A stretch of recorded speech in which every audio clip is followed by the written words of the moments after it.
Welcome to Tree Dog Tuesday, only on the Fueled by Joy Working Dog Podcast.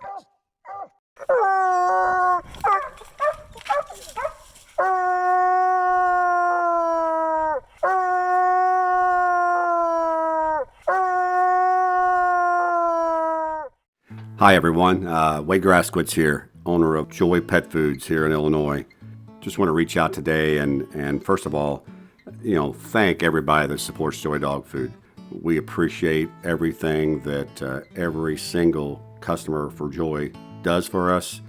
We're still a small, family-owned pet food company, USA-made products, born and raised right here. Another reason I wanted to jump on here today is hunting season's in full swing, and this time of the year, you'll learn that, and I did too, if you start seeing your dog with no stamina, no energy, weight loss, issues with the hair and the coat, and after 2 or 3 days, your dog just doesn't want to come out of the dog box. Guys, there's an issue. And I just want to challenge you guys, if you're not feeding Joy Dog Food, give us a try. I'm very confident that if you give us a try and you're feeding a product that you're not satisfied with or your dog's not satisfied with, once you try Joy Dog Food, you will not switch back. You won't. And if something happens and you're having issues, please pick up the phone and call 1-800-245-4125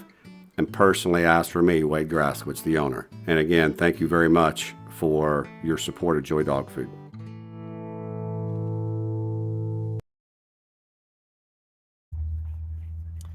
All right, ladies and gentlemen, welcome to the Fueled by Joy Working Dog Podcast. This is Josh Michaelis, and for those watching on King Stream, this is the Field Edition, obviously. I am across the road from the house. I've got my little shop pup. He's running around out here, as you guys can see. It is his first time in the dog box. I don't take him very far. I just drive him across the road, let him get used to it, let him run around, let him play, let them all have a lot of fun. And I had that in mind. Put this camera back up here. I had all that in mind to do today. And then I got to thinking about this pup. He's out of shot, he's out of Raven. And how different these dogs are.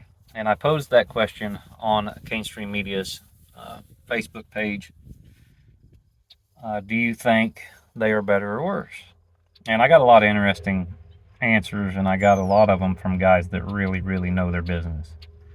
I mean, you think of Yant, Rickliffs, guys like that have been doing it a long time and have seen dogs from the past and seen dogs from today, and got a lot of good comments on it.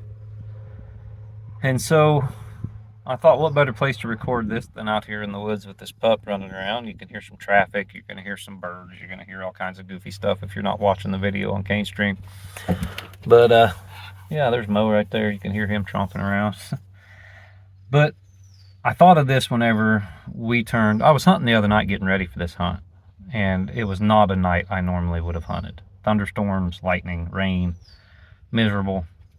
But Ralph had not seen any other dogs since Youth Nationals. And so I wanted to turn him loose with something different, So I called Zane. Zane was lucky. I was lucky enough Zane decided he would go with me, help me out. I think if he knew I wasn't preparing for a $4,000 entry, $100,000 payout hunt, he probably wouldn't have went. But he's got a pretty good little female off Josie. And he's got another little female of Brookshires that he's just starting to hunt. She started already, but he's just now started hunting her. So he took her out. We took Ralph. He looked good. I mean, he treed 2 or 3 coons. He treed a couple circles. And the weather sucked.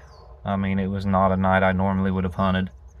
And it got me to thinking about what competition coon hunting has done for the actual dogs themselves. We know more about what these dogs are. My theory is we know more about what these dogs are capable of today because of these hunts than ever in the history of at least the Treeing Walker breed, and probably all the breeds. But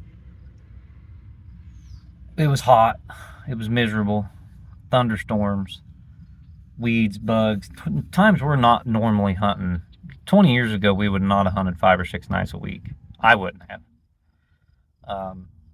This time of year, in this heat, in this weather, the way we hunt them. And so I was curious as to whether the dogs are just better, because they are performing better. I don't care what anybody says. What I see in these hunts, and I am lucky enough to be, a lot of times when I'm at a hunt, I'm only seeing the final four of a really big event, or I'm participating in a big event, or I'm pleasure hunting with guys like Zach McBee and Stevie Ant and Ryan Krausen, and I'm getting ready to go out and film duel. We gotta go down to Kurt's. These are different animals now than they were when I first started doing this. Let's call it 30 years ago. But are they different because they're better, or are they different because now, because of these large money events, we know exactly what these dogs are capable of, and we can weed the ones out that aren't just good 3 months a year, 4 months a year, but they're good all year. You look at what we did in that early round on Friday night. Lone Shark trees 3, Badger trees 3, Tin Cup trees 2, Cowboy trees 1, and Cowboy probably had another one treed. He was just out of pocket. And we walked 6.5 miles, and I know everybody's seen my watch and how I walk that far and all that stuff, and they're thinking, oh, the dogs are blowing by coons or doing this. They weren't. These dogs were not very far in between trees. But you got dogs making 3 trees north, another dog making 3 trees west, another dog making 2 or 3 trees east.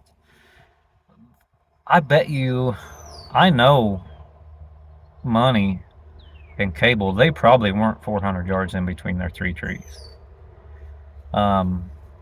Tin Cup was probably 600 yards between his 2 coons, and another 800 yards on his 3rd tree. Badger treed 3 coons within, she was probably made up 7/10 of a mile between her first one and her second one, or her 3rd one, but there was also a great big bean field she had to cross to get to it. So they're not passing up a bunch of coons. You look at Crash don't just blow by a bunch of coons. That's the PKC's winningest dog of all time now. Spice Girl, Ryan stayed with me down there this weekend, and congratulations to him and all the guys behind Spice. You think of Nathan Guthrie and J.R. Wall and everybody behind Spice now throughout the years. Billy Bell had her for a while. Congratulations to all them guys on Spice, by the way, becoming the all-time winning female.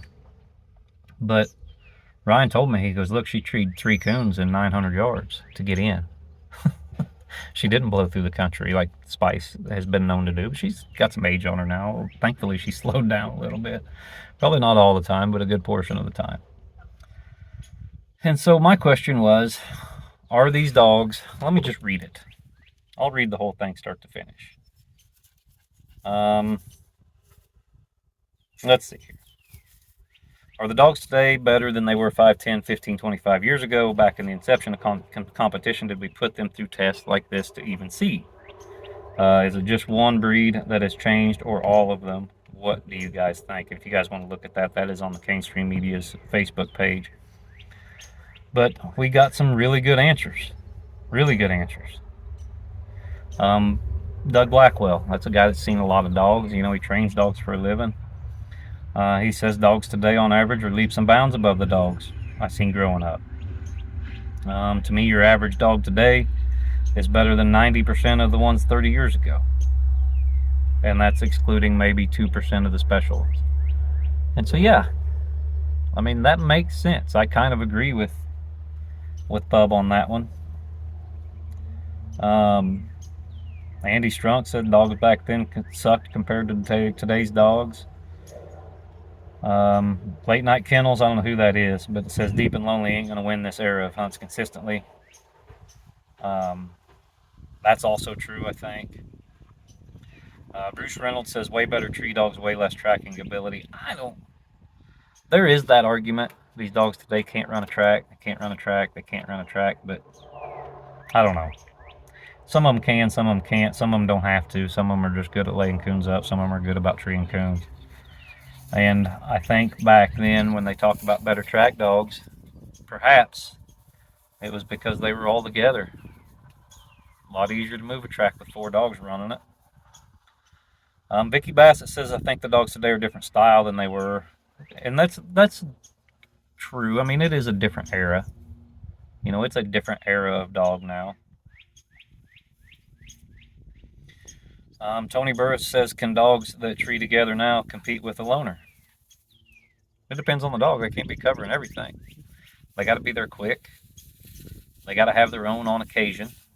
They can't go to slicks, you know, so the right one could. But here's a good one from Jeff Rickless. He says he's been competition hunting for over 50 years. There is no question. Overall, dogs are way, way better now. Back in the day, you might have 2 to 4 dogs at a large hunt that were what I would call top dogs. Now in these big elite hunts, they're all top dogs. And that is true. There's no slouches at something like the Jarvis Humphreys Memorial. There are no easy cast wins. There are no easy anything. But you got to figure, what's it like at the local $35 hunt? What's it like at the local UKC hunt? What's it like at a large open event? Because guys like me and Jeff and some of the guys commenting on here, they don't know, they're not there. So maybe they're the same. Maybe we're just seeing the top 100 dogs on the planet all the time. You know, that is an argument to be made. But then I go over to certain clubs. You know, you think of down at Seneca, Missouri, or you think of right over here at either Memphis or, you know, up at Fields' club. And like, it's a hard place to win 100 on a pup because you're over there competing against Wizard and Bonnie and Louie, and you know, it's gold champion, platinum champion, silver champion, platinum champion in a cast. And so I don't know, maybe it's where you're at and what you're doing. But also I want to mention this. Me and Strickland were talking when I was on the way home yesterday. I'm recording this on Monday, and so I was traveling on Sunday. And John just said, look, there's so many more coons now. And there is. You couldn't treat 9 coons in a cast at Junction, Illinois when it was 90 degrees 15 years ago, I don't think. I don't think they were there to be treated. I get the luxury of hunting all over the country. Just this last year, I was in Texas, Louisiana, Mississippi, Alabama, Tennessee, Kentucky, Indiana, Ohio, Michigan, Nebraska, Kansas, Missouri, Iowa, South Carolina, and there's more coons everywhere. There's more coons than there has ever been in the history of raccoon hunting. Well, in the last 30 some years that I've been paying attention to it. We go down to Texas, there's more coons at camp. We come up home, there's more coons here. I go down to Strickland's, there's more coons there than there was the first year I went down to that, whatever, I call it the Hot Corn Classic or whatever it is. It's freaking miserable hot down there. But there's more coons everywhere. Dogs don't have to do as much to tree them. So that plays a factor as well. But Johnny Stout says, too, the way we train and hunt them has changed more than the dogs. And I agree with that to a point. You know, you go from wanting dogs that you knew were going to pack, and you wanted that big mouth and that big locate so you could get treed in front of everybody, even if you weren't the first dog there. Strike points were not as big a deal. Dogs were minus for babbling more. We started our pups at 14, 15 months old instead of 4 or 5 months old now. Super Stakes has changed how we raise pups, how we do everything from the time they're 6 weeks old until the time they're a year and a half old. So, yeah, there's that too. Mike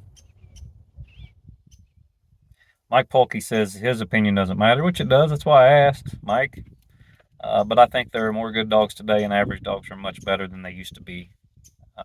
I would agree with that statement. Mark Lee says 4 dogs treeing their own coon will tree more than 4 together, and that's not necessarily true for the simple fact that it takes so long to walk to those dogs. I mean, you figure at the end of that cast the other night, 2 miles apart. I walked 6.5 miles. I drove towards last tree. You know, they were 2 miles apart, these dogs were. And they weren't skipping coons. They had just worked the exact opposite direction all night. Yeah, very good answers, very good comments on that. But I want to know what you guys think. Get on Cane Stream Media's Facebook page. I believe it was shared to the Joy page and others. And just let me know what you guys think. Because my opinion is that yes, the dogs are bad. I think it's everything. It's a little bit of everything. I think yes, the dogs are way better. Probably 50% better than what they were. They're better at treeing coons. I think the accuracy, we went through that stretch in the late 90s, early 2000s. Now these dogs are so accurate, you know, and they're quick. They're so much quicker. They start earlier. I got a phone call coming on my other phone. I'll ignore that. They start earlier. I think they're just better. You know, I'm watching this 9-week-old pup or 10-week-old pup or whatever he is now, and he's just out here, never been in a truck, never been hauled anywhere. He's playing in the mud. He's doing all that fun stuff. He just acts a lot more intelligent than what I remember 30 years ago. I think the breeders have done a good job. I think the trainers do a good job. And I think the hunters today, with all this money on the line, do a better job of keeping a dog right and hunting them right. So I think it's a combination. I think the way we train them has gotten better. I think the dogs have gotten better. I think the hunts, well, that sucker is getting out of here. I think the hunts have made it to where we can really weed our way through the good and the bad and figure out exactly what we need, because we're hunting 12 months a year in tough conditions and we're testing these dogs a lot more than we used to. So yeah, that is what I got, and that's what I was thinking about, and that's why I decided to shoot this video, record this podcast out here in the middle of nowhere, watching this pup run around through the mud puddles and just enjoying the heck out of life. We got some big stuff coming up. I've got Dual Murphy hopefully going to be on the podcast next week. We're going to get Ryan Krausen for the podcast too, because I want to talk about Ruby and Spice. I have Ruby's scorecard from when she broke the all-time money-winning deal, and she done it right there where we held Strickland versus Dual for the EHS championship. And the scorecard is impressive. Back with when the trees were still 100 and she had like 9 something. And so I want to talk about her and Spice. We're going to get that done. But remember, we have another live EHS event on Monday, a week from the day that I'm recording this. And it is going to be spectacular. Saunders versus Engel.